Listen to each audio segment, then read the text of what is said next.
Study IQ IAS Hindi के ऑडिटोरियल कार्यक्रम में आपका स्वागत है। मैं हूं शिवानी। दोस्तों, इस कार्यक्रम में यूपीएससी और राज्य सिविल सेवा परीक्षा के मेंस एग्जाम को ध्यान में रखते हुए टॉपिक को कवर किया गया है। कार्यक्रम में आज का टॉपिक है मनी लॉन्ड्रिंग की रोकथाम। ये टॉपिक सामान्य अध्ययन प्रश्न पत्र 3 के आंतरिक सुरक्षा खंड से जुड़ा हुआ है। हम उम्मीद करते हैं कि ये टॉपिक आपके मेंस एग्जाम के लिए बेहद कारगर साबित होगा। तो आइए अब कार्यक्रम की शुरुआत करते हैं। बीते दिनों ईडी यानी इन्फोर्समेंट डायरेक्टरेट ने जेट एयरवेज के पूर्व प्रमोटर नरेश गोयल और उनकी पत्नी अनीता समेत अन्य के खिलाफ मनी लॉन्ड्रिंग का मामला दर्ज किया। भारत में मनी लॉन्ड्रिंग या धन शोधन का मुद्दा कोई नया नहीं है। आए दिन इससे जुड़ा कोई न कोई मामला समाचारों में चर्चा का विषय बना ही रहता है। पिछले लगभग 1 साल में मनी लॉन्ड्रिंग के मामले के तहत ईडी ने कई हाई प्रोफाइल गिरफ्तारियां की हैं। इनमें दिल्ली सरकार के मंत्री सत्येंद्र जैन और मनीष सिसोदिया, शिवसेना के पूर्व मंत्री नवाब मलिक, केरल के मुख्यमंत्री पिनाराई विजयन के पूर्व प्रधान सचिव, छत्तीसगढ़ के मुख्यमंत्री भूपेश बघेल के उप सचिव और तमिलनाडु के मंत्री वी सेंथिल बालाजी आदि शामिल हैं। इतनी हाई प्रोफाइल गिरफ्तारियों के बावजूद ईडी ने 2005 के बाद से दर्ज 5,906 मामलों में से केवल 1,142 मामलों में जांच पूरी कर चार्जशीट दायर की है। यहाँ राजनेताओं के खिलाफ दर्ज मामलों में से 85% मामलों में विपक्षी दलों से जुड़े लोग शामिल हैं। ये देश की लोकतांत्रिक व्यवस्था के साथ साथ राजनीतिक सुरक्षा के लिहाज से भी बेहद चिंता का विषय है। यही वजह है कि मनी लॉन्ड्रिंग कानून पर सवाल उठने लगे हैं। इसीलिए आज के कार्यक्रम में मनी लॉन्ड्रिंग कानून पर पूरे विस्तार से चर्चा करेंगे। जानेंगे कि मनी लॉन्ड्रिंग क्या होता है, ये कैसे काम करता है, इसका क्या प्रभाव पड़ता है, इसे रोकने के लिए कौन से प्रयास किए गए हैं, ये प्रयास कितना कारगर है, वगैरह वगैरह। तो आइए सबसे पहले जानते हैं कि मनी लॉन्ड्रिंग क्या है। मनी लॉन्ड्रिंग एक गंभीर वित्तीय अपराध है जिसे सामान्य रूप से सफेदपोश अपराधियों द्वारा अंजाम दिया जाता है। असल में मनी लॉन्ड्रिंग एक प्रक्रिया है। यह अवैध स्रोत से इकट्ठा किए गए धन को वैध करने की एक प्रक्रिया है। अवैध स्रोतों में ड्रग की तस्करी, हथियारों का व्यापार, भ्रष्टाचार और संगठित अपराध जैसे गैर कानूनी हरकतें शामिल हैं। इंटरपोल के मुताबिक मनी लॉन्ड्रिंग अवैध रूप से प्राप्त आय की पहचान को छिपाने या छिपाने के लिए किया गया कोई भी प्रयास है ताकि वो आय वैध स्रोतों से हासिल लगे। वर्तमान में मनी लॉन्ड्रिंग का स्वरूप काफी संगठित है। अंडरग्राउंड इकोनॉमी के संचालन में इसकी भूमिका काफी अधिक है। भारत में ये हवाला लेन देन के रूप में काफी लोकप्रिय है। IMF यानी अंतर्राष्ट्रीय मुद्रा कोष के एक अनुमान के मुताबिक मनी लॉन्ड्रिंग का सालाना वैश्विक कारोबार $590 बिलियन से लेकर $1.5 ट्रिलियन के बीच है। ये वैश्विक GDP का लगभग 2 से 5% है। मनी लॉन्ड्रिंग के तरीकों की बात करें तो ये 3 चरणों वाली प्रक्रिया है। सबसे पहले प्लेसमेंट, फिर लेयरिंग और आखिर में इंटीग्रेशन के माध्यम से पूरी प्रक्रिया संपन्न होती है। पहला चरण प्लेसमेंट तब पूरा होता है जब अपराध के पैसे को औपचारिक वित्तीय प्रणाली में इंजेक्ट किया जाता है, जबकि दूसरे चरण में सिस्टम में डाले गए धन की लेयरिंग की जाती है और अलग अलग लेन देन में फैलाई जाती है, जिससे धन के अवैध मूल स्रोत को छिपाया जा सके। इस प्रक्रिया को लेयरिंग कहते हैं। तीसरी और आखिरी चरण में पैसा वित्तीय प्रणाली में इस तरह से प्रवेश कराया जाता है जिससे इसका अपराध के साथ मूल संबंध मिट जाए और धन स्वच्छ धन के रूप में अर्थव्यवस्था में समाहित हो जाए। इसे इंटीग्रेशन कहा जाता है। मनी लॉन्ड्रिंग से देश की अर्थव्यवस्था पर बेहद खराब प्रभाव पड़ता है। ऐसे में अब सवाल है कि मनी लॉन्ड्रिंग के कौन से प्रभाव देखे जाते हैं। इसका सबसे बुरा प्रभाव आर्थिक मामलों पर पड़ता है। चूंकि यह अर्थव्यवस्था में पूंजी के प्रवाह को गलत तरीके से संचालित करता है, इसीलिए इससे आर्थिक विकृति और अस्थिरता आती है। साथ ही इससे राजकोष में राजस्व की हानि भी होती है। दरअसल मनी लॉन्ड्रिंग से अर्थव्यवस्था में कर योग्य आय में कमी आती है, जिससे सरकार के राजस्व में कमी आती है। नतीजतन सरकारों को अपने नागरिकों के प्रति अपनी जिम्मेदारियों को पूरा करने के लिए जरूरी धन उपलब्ध नहीं हो पाता। इसलिए सरकार को उच्च कर लगाने पड़ते हैं। मनी लॉन्ड्रर्स को इस बात से कोई मतलब नहीं होता है कि आर्थिक सिद्धांतों के विपरीत पैसों का निवेश करने से वैश्विक अर्थव्यवस्था अस्थिर हो सकती है। उसे सिर्फ इस बात से लेना देना होता है कि कहाँ निवेश करें जिससे पकड़े जाने की संभावना सबसे कम हो और बचना भी आसान हो। इस तरह यह वैश्विक अर्थव्यवस्था को अस्थिर करने के लिए भी जिम्मेदार होता है। इसका एक बड़ा प्रभाव सुरक्षा मसलों पर भी पड़ता है। दरअसल आतंकी गतिविधियों की फंडिंग का सबसे लोकप्रिय और आसान स्रोत मनी लॉन्ड्रिंग को ही माना जाता है। इसकी फंडिंग इन्हीं अवैध स्रोतों से सबसे ज्यादा की जाती है। इससे देश की सुरक्षा को गंभीर नुकसान पहुंचता है। इसके अलावा ये वित्तीय बाजारों की स्थिरता को भी भंग करता है। दरअसल इस गतिविधि में शामिल वित्तीय संस्थानों की प्रतिष्ठा और साख में कमी आती है। इन वित्तीय संस्थानों में लोगों का विश्वास गिर जाता है।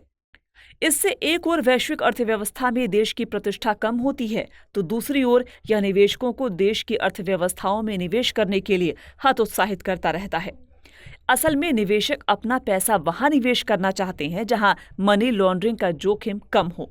इसका कारण है कि मनी लॉन्ड्रिंग बाजार से स्वच्छ प्रतियोगिता को समाप्त कर लीगल सेक्टर को कमजोर करता है। इसका एक प्रभाव राजनीतिक भी है। दरअसल आजकल चुनाव में धन बल का जोर काफी अधिक देखने को मिल रहा है, मगर इसकी बड़ी मात्रा में किसी भी वैध स्रोत से धन प्राप्त करना मुमकिन नहीं है। ऐसे में स्वाभाविक है कि इस धन का आधार अवैध ही होगा। मनी लॉन्ड्रिंग के जरिए इस धन को मुहैया कराना काफी आसान होता है। इससे लोकतांत्रिक चुनाव प्रणाली प्रभावित होती है, जो अंततः लोकतंत्र को नुकसान पहुंचाता है। इसके अलावा इसका एक और प्रभाव अपराध और अपराधियों में बढ़ोतरी के तौर पर देखा जाता है। दरअसल मनी लॉन्ड्रिंग के जरिए अपराध से हासिल अवैध पैसे आसानी से चैनलों के जरिए अपराधी तक पहुंच जाते हैं। इससे अपराधी के मनोबल के साथ साथ अपराध करने की मानसिकता भी बढ़ती है। साथ ही इससे दूसरे लोगों को अपराध करने की प्रेरणा भी मिलती है, जो अंततः अपराध के साथ साथ आपराधिकता में भी बढ़ोतरी करती है। विकासशील देशों को मनी लॉन्ड्रिंग से दोहरा नुकसान होता है। विकासशील देशों में जहां मनी लॉन्ड्रिंग पर सरकार का सख्त नियंत्रण नहीं होता, इसीलिए सरकारों को अपने नागरिकों पर और अधिक टैक्स लगाना पड़ता है। इसकी वजह से महंगाई बढ़ती है, लोग अधिक पीड़ित होते हैं और गरीबी के शिकार होते जाते हैं। कंपनियां अवैध फाइनेंसिंग के जरिए फाइनेंस की गई ऑपरेटरों के साथ प्रतिस्पर्धा नहीं कर पाती और कंपनी बंद हो जाती है। इससे मजदूर बेरोजगार हो जाते हैं और बेरोजगारी की उच्च दर के चलते आपराधिकता, असंतोष और असुरक्षा में वृद्धि होती है। सुरक्षा प्रदान करने की जरूरत के साथ सरकार पर अधिक उत्पादक कारोबार से अन्य क्षेत्रों में संसाधनों का फिर से आवंटन का बोझ बढ़ जाता है। इससे उत्पादक क्षेत्रों की उत्पादकता में भी कमी आती है। साथ ही अपराध और भ्रष्टाचार बढ़ते हैं, जो अंततः आर्थिक विकास को स्लो कर मानव विकास की गति को भी कम कर देता है। हालांकि ऐसा नहीं है कि सरकार द्वारा इससे निपटने के लिए कोई भी प्रयास नहीं किया गया है। आइए अब जानते हैं कि मनी लॉन्ड्रिंग को रोकने के लिए कौन कौन से प्रयास किए गए हैं। 2002 में भारत में घरेलू स्तर पर मनी लॉन्ड्रिंग को रोकने के लिए अलग से कानून पारित किया गया। इसे PMLA यानी मनी लॉन्ड्रिंग निवारण अधिनियम के नाम से जाना जाता है। इसे मनी लॉन्ड्रिंग को रोकने और मनी लॉन्ड्रिंग से प्राप्त संपत्ति को जब्त करने से जुड़े प्रावधान के लिए अधिनियमित किया गया। ये अधिनियम बैंकिंग कंपनियों, वित्तीय संस्थानों और बिचौलियों को अपने सभी ग्राहकों की पहचान करने, सभी लेन देन के रिकॉर्ड को वेरीफाई करने और उसके रखरखाव के लिए दायित्वों को तय करता है। साथ ही ऐसे लेन देन की जानकारी भारत के वित्तीय खुफिया इकाई फाइनेंशियल इंटेलिजेंस यूनिट इंडिया या FIU और IND को उसी रूप में मुहैया कराने का प्रावधान करता है। यह अधिनियम बैंकिंग कंपनी, वित्तीय संस्थान या कोई मध्यस्थ कंपनी या उसका कोई अधिकारी अधिनियम के प्रावधानों का पालन करने में विफल रहता है तो FIU, IND के निदेशक को ऐसी स्थिति में उस कंपनी पर जुर्माना लगाने का अधिकार भी देता है। इसके अलावा काला धन यानी अघोषित विदेशी आय और संपत्ति और कर अधिरोपण अधिनियम 2015 भी अघोषित विदेशी आय और संपत्ति के रूप में मौजूद काले धन से निपटने के लिए प्रक्रिया तय करता है। साथ ही बेनामी लेन देन यानी निषेध अधिनियम 2016 भी मनी लॉन्ड्रिंग से निपटने में अपनी भूमिका अदा करता है। इस अधिनियम में बेनामी लेन देन की परिभाषा का विस्तार किया गया है और बेनामी लेन देन में प्रवेश करने वाले व्यक्ति पर लगाए जाने वाले दंड को भी बढ़ाया गया है।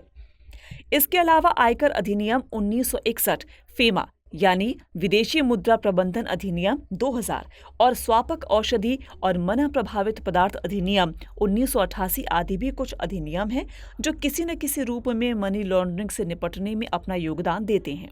अगर बात संस्थागत स्तर की करें तो प्रवर्तन निदेशालय और वित्तीय खुफिया इकाई दो ऐसे संस्थान हैं जिन्हें मनी लॉन्ड्रिंग से जुड़े विषयों की जांच की जिम्मेदारी सौंपी गई है। धन शोधन निवारण अधिनियम प्रवर्तन निदेशालय के कुछ अधिकारियों को धन शोधन के अपराध से जुड़े मामलों में जांच करने और धन शोधन में शामिल संपत्ति को कुर्क करने का अधिकार देता है। वहीं वित्तीय खुफिया इकाई की बात करें तो इसे 2004 में केंद्रीय राष्ट्रीय एजेंसी के रूप में स्थापित किया गया। यह संदिग्ध वित्तीय लेन देन से संबंधित जानकारी प्राप्त करने और प्रोसेस करने, विश्लेषण करने और फिर अन्य एजेंसी तक उसे मुहैया कराने के लिए जिम्मेदार है। साथ ही FIU-IND यानी financial intelligence unit India money laundering और संबंधित अपराधों के खिलाफ वैश्विक प्रयासों को आगे बढ़ाता है। यह राष्ट्रीय और अंतर्राष्ट्रीय खुफिया जांच और प्रवर्तन एजेंसियों के प्रयासों को समन्वय और मजबूती प्रदान करने के लिए भी जिम्मेदार है। यह राजस्व विभाग के तहत एक स्वतंत्र निकाय है जो सीधे वित्त मंत्री की अध्यक्षता वाली EIC यानी आर्थिक खुफिया परिषद को अपना रिपोर्ट सौंपती है। मनी लॉन्ड्रिंग मौजूदा वक्त में किसी एक देश की समस्या नहीं रह गई है, बल्कि ये वैश्विक समस्या बन चुकी है। ऐसे में स्वाभाविक है कि वैश्विक समुदाय द्वारा भी कुछ प्रयास किए गए होंगे। 1988 में मनी लॉन्ड्रिंग पर वियना कन्वेंशन मनी लॉन्ड्रिंग की रोकथाम करने के लिए पहली बड़ी पहल थी। इस सम्मेलन ने सदस्य देशों को इस बात के लिए बाध्य किया कि वो मादक पदार्थों की तस्करी के माध्यम से किए गए मनी लॉन्ड्रिंग को अपराध घोषित करें। इस सम्मेलन की सबसे बड़ी खासियत ये रही कि इसने मनी लॉन्ड्रिंग से निपटने के लिए भविष्य के प्रयासों के लिए आधार तैयार किया। इसके अलावा FATF यानी फाइनेंशियल एक्शन टास्क फोर्स भी वैश्विक स्तर पर मनी लॉन्ड्रिंग से निपटने के लिए गठित की गई है। FATF एक अंतर सरकारी निकाय है जिसकी स्थापना 1989 में पेरिस में G7 शिखर सम्मेलन में की गई। इसका मकसद मनी लॉन्ड्रिंग, आतंकवाद के लिए फंडिंग और अन्य संबंधित खतरों से निपटने के लिए मानकों को तय करता है। साथ ही ये अंतर्राष्ट्रीय वित्तीय प्रणाली को बनाए रखने के लिए जरूरी कानूनी, रेगुलेटरी और ऑपरेशनल उपायों को प्रभावी तौर पर लागू भी करता है। FATF ने सिफारिशों की एक सीरीज विकसित की है जिसे मनी लॉन्ड्रिंग, आतंकवाद के लिए फंडिंग और सामूहिक विनाश के हथियारों के प्रसार से मुकाबला करने के लिए अंतर्राष्ट्रीय मानक के रूप में मान्यता प्राप्त है। इसके अलावा मनी लॉन्ड्रिंग पर एशिया प्रशांत समूह, मनी लॉन्ड्रिंग और आतंकवाद के वित्त पोषण से लड़ने के लिए यूरेशियन समूह और इंटरपोल आदि भी कुछ वैश्विक प्रयास हैं जो मनी लॉन्ड्रिंग से निपटने में अपनी भूमिका निभाते हैं। मगर अभी भी कई ऐसी चुनौतियां हैं जो मनी लॉन्ड्रिंग से निपटने की राह में मौजूद हैं। अब सवाल है कि वो चुनौतियां क्या हैं? वर्तमान में सबसे बड़ी चुनौती क्रिप्टो करेंसी है। दरअसल अपराधी ऐसे डिजिटल करेंसी एक्सचेंज में अपना ऑनलाइन खाता खोलते हैं जो पारंपरिक बैंक खातों से फिएट मुद्रा स्वीकार करते हैं। फिर वे अवैध मनी की क्लीनिंग प्रोसेस यानी मिक्सिंग और लेयरिंग शुरू करते हैं। इसके तहत अवैध मनी को क्रिप्टो करेंसी सिस्टम में ले जाया जाता है।